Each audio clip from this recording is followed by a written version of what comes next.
Gadis barbar pilihan Ustadz tampan. Bab 142. Dari postur tubuhnya memang mirip dengan tubuh suaminya. Wajahnya tidak terlihat, karena difoto di arah belakang. Pasti itu foto lain, bukan foto suaminya. Namun sekuat mungkin Yulia menepis pikiran negatifnya, tapi akhirnya dia menangis karena saat berjalan keluar dari rumahnya dia tidak melihat mobil suaminya. Jelas suaminya tidak pulang malam ini. Ya Allah Mas, kamu gak mungkin kan melakukannya dengan Manda. Yulia meremas kedua tangannya hingga kukunya menancap ke kulit dan mengeluarkan sedikit darah. Astagfirullahaladzim Kak Yulia, apa yang terjadi? Kenapa kakak menangis? Panik Hilda buru-buru keluar dari rumah dan mendekati Yulia yang menangis sambil menatap gerbang yang tertutup namun tidak terkunci. Ana, cepat bawakan kerudung sama cardigan punya kakak. Tunggu bentar Kak Hilda. Kak Yulia, sadarlah. Kenapa kakak kayak gini? Teriak gadis itu berusaha menahan tubuh Yulia yang akan jatuh. Ayo Kak, kita masuk ke dalam. Tenangkan diri kakak, jangan kayak gini. Istighfar Kak. Ingat Allah, Kak. Namun Yulia tetap bergeming. Masih menatap kosong gerbang yang tertutup. Tak lama kemudian Anastasia datang sambil membawa apa yang diperintahkan oleh Hilda. Segera Hilda memakaikan kerudung dan cardigan miliknya ke tubuh perempuan yang hanya memakai dress tipis sebatas lututnya. Kak Yulia, jangan kayak gini. Apa yang sebenarnya terjadi? Kakak kecewa karena Bang Ikram gak pulang malam tadi. Mungkin aja Bang Ikram menginap di tempat dia mengisi cerak. Dia bermalam di rumah wanita lain. Hilda, potong Yulia dengan dingin. Aku ingin sendirian sekarang. Sebaiknya kalian pergi dari rumahku. Makasih banyak udah menemaniku.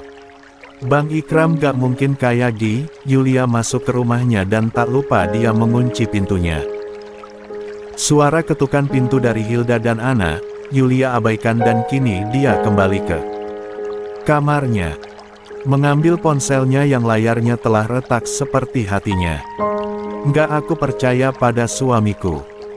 Dia gak mungkin bermalam di rumah wanita lain. Apalagi di rumah Manda. Mungkin Manda menjebaknya. Jika suaminya dijebak berarti foto ini benar. Walaupun memang benar dijebak, ini semua sama saja dengan pengkhianatan. Dan Yulia benar-benar terluka akan kenyataan yang harus dia terima pagi ini. Pasti malam itu telah terjadi sesuatu. Itu membayangkannya saja ia tidak sanggup. Tiba-tiba perutnya merasa sakit membuat Yulia meringis. Sakit. Tapi dadaku lebih sakit melebihi apapun. Kak Yulia, tolong buka pintunya. Jangan buat kami cemas. Kak, apa yang sebenarnya terjadi? Ya Allah, jangan kayak gini Kak Yulia. Aku benar-benar panik. Oke, kalau kakak gak mau bukain pintunya, aku dan Ana akan pergi ke dalam dan kasih tahu hal ini pada mereka. Tidak terdengar suara Hilda karena gadis itu telah pergi bersama dengan Ana menuju pesantren dengan langkah terburu-buru. Yulia hanya bisa menenggelamkan wajahnya di antara kedua lutut sambil terisak hebat. Suaminya telah disentuh oleh wanita lain dan wanita itu mantan sahabatnya sendiri. Dia menginginkan suaminya lalu menjerat dengan hubungan satu malam. Hati kecil Yulia tidak rela semua pikiran negatifnya menjadi kenyataan. Dan perlahan, dia mulai menghilangkan kepercayaannya pada suaminya. Kenapa kamu tidak menjawab telepon dan pesanku, Mas? Kamu benar-benar melakukannya dengan Manda kan? Kenapa? Kenapa kamu melakukannya? Kring. Pesan dari Manda kembali terlihat. Yulia awalnya abai karena hatinya mungkin akan terluka lagi. Namun rasa penasaran kini mendominasinya. 0857 Send Pictures. Gue lupa kirim foto kami berdua memadu kasih tadi malam, jadi gue kirim sekarang. Ternyata Mas Ikram hebat juga ya di ranjang. Apa gue harus kirim video gue dan suami lo bermain tadi malam? Sepertinya lo lagi nangis di pojokan ya. Hahaha, kasihan banget. Udah gue bilang Yulia gak ada satu pria pun yang menolak pesona dari wanita seksi kayak gue. Tring send video. Mata Yulia memanas saat melihat video yang beberapa detik dia lihat. Brak, piar. Dan ponsel yang Yulia lemparkan kini telah hancur bersamaan dengan itu cermin hias pun ikut hancur berkeping-keping karena dia melemparkannya ke arah sana. Ah, ini semua gak benar. Manda sialan. Berani-beraninya kamu melakukan hal ini pada rumah tanggaku, kenapa kamu ingin merebut kebahagiaanku? Sialan.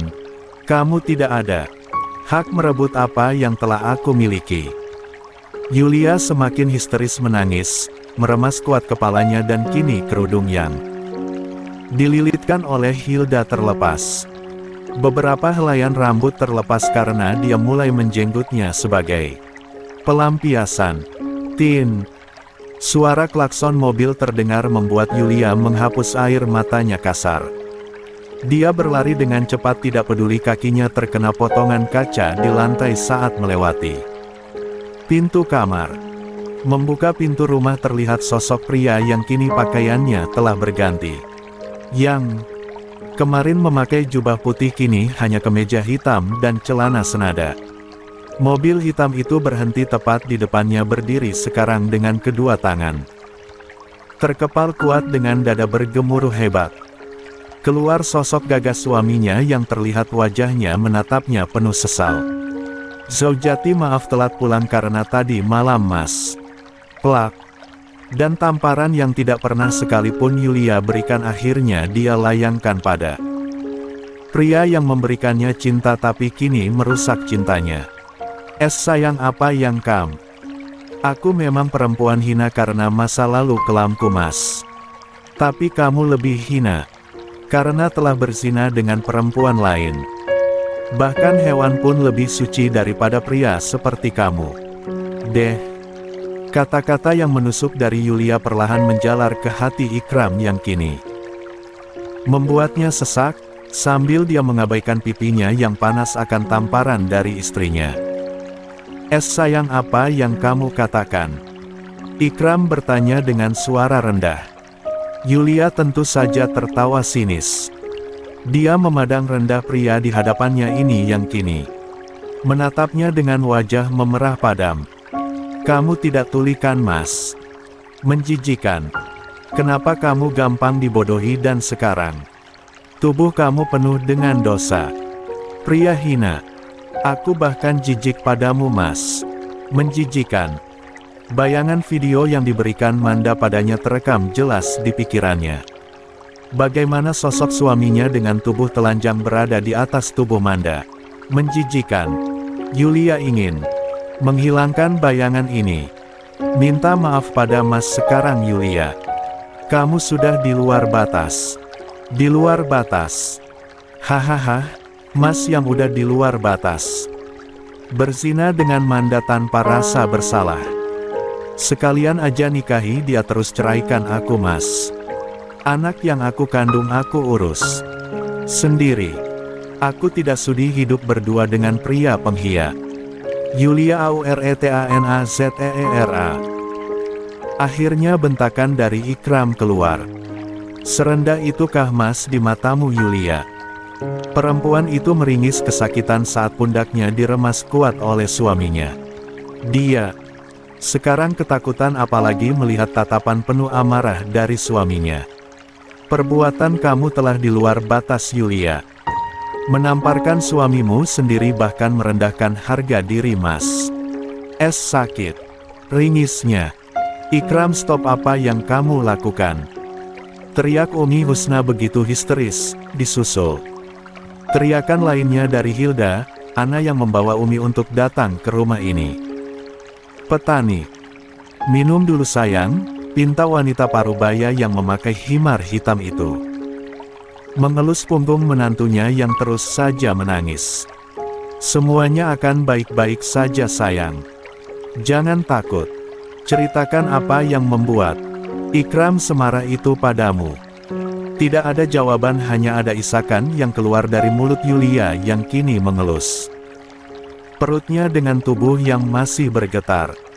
Suamimu ada di ruang tamu bersama Abi dan Hilmi. Mau Umi antar kamu ke sana dan menjelaskan semuanya. Yulia menggeleng dengan kuat masih dengan tangisannya. Aku tidak mau bertemu dengan Mas Ikram, Mi. Tolong bawa aku pergi ke rumah orang tuaku. Mas Ikram telah mengkhianatiku Umi. Dia. Untuk mengatakannya pun Yulia tidak sanggup. Hatinya benar-benar terluka. Menatap tangannya yang masih memerah. Ada rasa sesal di hatinya karena dia menamparkan suaminya dengan sangat kencang. Dia berdosa. Umi, aku mohon bawa aku ke rumah ayah dan bundaku. Aku gak mau di sini Umi. Tolong, jauhkan aku dari Mas Ikram. Aku mohon Umi. Umi Husna menghela napas berat. Dia memeluk erat tubuh rapuh menantunya. Yulia ada di dapur rumahnya bersama uminya yang kini setelah menyiapkan susu hangat untuknya. Susunya kamu minum dulu supaya kamu tenang. Bukankah pagi ini kamu belum sarapan? Umi akan membuatkan bubur untuk kamu. Yulia diam saat uminya mulai bergelut pada kegiatannya. Dia dapat mendengar suara marah Abi Laksa pada Ikram. Entah apa yang terjadi, namun ada rasa tidak tega di hatinya saat suaminya harus terkena marah. Menatap ke bawah di mana kedua kakinya yang tertusuk potongan kaca telah diperban oleh Umi Husna. Masih terasa perih apalagi ketika bersentuhan dengan lantai. Umi, sakit. Adunya menghapus kasar air matanya. Dada Yulia sakit Umi. Katanya Ikam, pria yang tulus, tapi kenapa kini dia melukai hati Yulia? Sakit Umi. Ini benar-benar menyakitkan. Rasanya sama seperti Yulia kehilangan Umi. Brak. Ikram, jawab Abi. Apa yang sebenarnya terjadi? Kenapa kamu diam saja? Kenapa kamu berani meninggikan nada bicaramu dan menyakiti istrimu sendiri? Abi didik kamu agar bisa menjadi pria sejati, tapi kenapa kamu abaikan didikan Abi dengan menyakiti istrimu sendiri? Di ruangan tamu begitu tegang. Abi Laksa, pria yang sudah menginjak kepala 6 itu, benar-benar marah pada putra keduanya saat mendengar cerita dari istrinya mengenai apa yang terjadi. Umi Husna mengatakan pada Abi Laksa jika Ikram meninggikan nada bicaranya dan menyakiti Yulia dengan cara meremas pundaknya hingga menimbulkan jejak memar. Jelas Umi Husna hanya melihat setengah dari kejadian di mana Ikram jelas bersalah. Tanpa tahu kejadian detailnya. Ikram, bicaralah, jelaskan semuanya, jangan buat Abi salah paham. Abang yakin kamu tidak sepenuhnya salah. Walaupun kamu salah, sebenarnya telah menyakiti Yulia, ucap Gus Hilmi. Pria yang tengah disidang dengan tangan memegang sorban untuk menutupi pipi kanannya yang memerah dan sudut bibirnya robek hingga mengeluarkan darah itu tidak mengatakan satu patah kata pun walaupun sang Abi kini begitu marah padanya. Maaf menyela pembicaraan kalian. Ini Hilda dapat ponsel milik Kak Yulia di dalam kamarnya. Hilda lihat waktu Kak Yulia melihat ponselnya, dia tiba-tiba berubah dan menangis. Hilda meletakkan ponsel yang layarnya telah retak. Namun ponselnya ternyata masih hidup. Hilmi mengambil ponsel tersebut lalu mengeceknya dengan teliti. Ya Allah, Ikram. Syok pria yang memakai koko biru itu setelah melihat isi chatan Yulia. Dan nomor yang tidak dikenal tadi malam dan beberapa menit lalu. Apa yang terjadi Hilmi? Tanya Abi Laksa memegangi jantungnya yang terlihat mulai cemas. HKR Rambi. Hilmi memperlihatkan sebuah foto dan pesan yang langsung membuat Abi Laksa tertegun dengan wajah yang semakin memerah. Ikram, kamu. Abi tidak percaya dengan putra Abi sendiri. Ikram menyela dengan nafas memburu saat melihat isi catatan istrinya dengan Manda. Jadi inilah kenapa istrinya bisa semarah ini padanya. Foto itu bohong Bi. Itu semua fitnah. Ikram memang bertemu dengan wanita itu, tapi demi Allah, Ikram lebih baik mendapatkan cambukan 1000 kali daripada melakukan perbuatan zina yang jelas dibenci oleh Allah. Semua orang terdiam mendengar perkataan Ikram yang terlihat wajahmu penuh keseriusan. Terus foto ini siapa? Jelas ini foto kamu Ram. Bentuk tubuhnya sama dengan kamu juga, model rambutnya pun sama. Walaupun fotonya menyamping sekalipun. Tapi di foto ini sama persis seperti kamu, ucap Abilaksa masih tak percaya, dan tatapannya masih sama, yaitu marah, benci, kecewa, dan juga sedih. Berapa kali Ikram bilang Bi, itu bukan foto Ikram. Bentuk tubuhnya memang sama tapi itu bukan Ikram. Lihat baik-baik di pundak kirinya ada tato, ini jelas bukan Ikram karena Ikram tidak memiliki tato. Setelah diperbesar memang benar punggung pria di foto tersebut memiliki tato, namun bentuknya kecil dan jika dilihat baik-baik itu memang tato bergambar tato naga. Terus kenapa tadi malam kamu tidak pulang?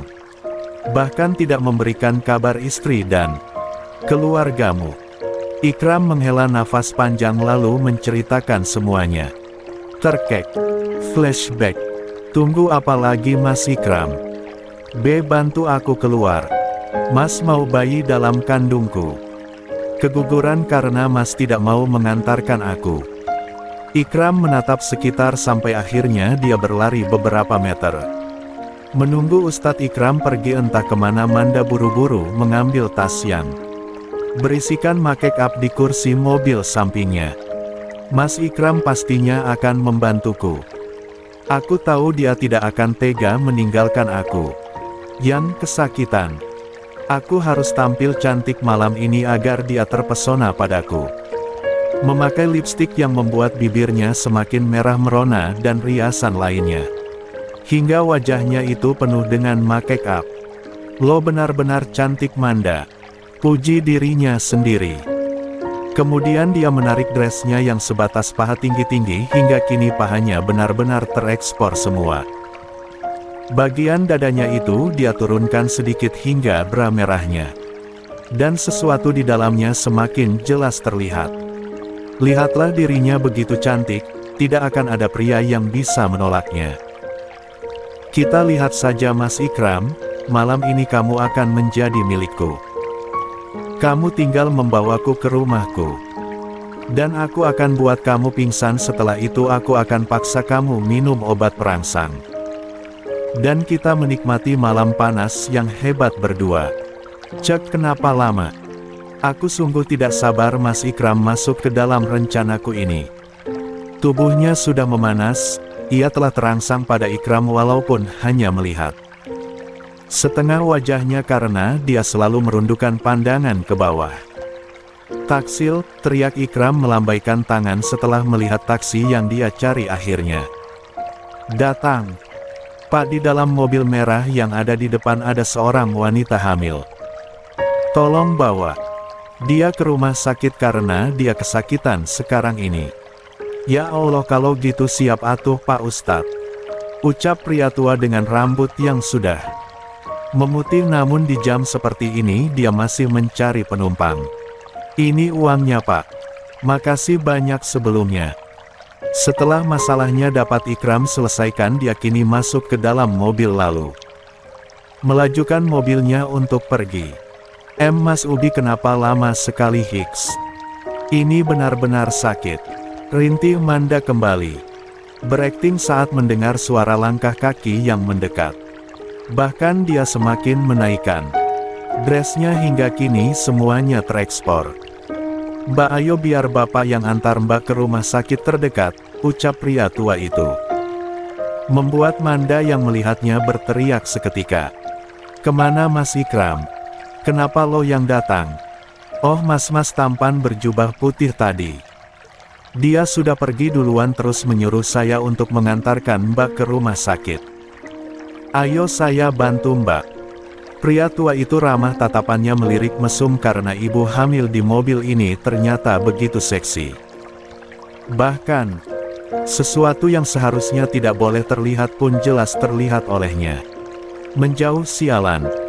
Gue gak butuh bantuan dari bapak-bapak tua kayak lo. Dasar pria tua. Menjijikan.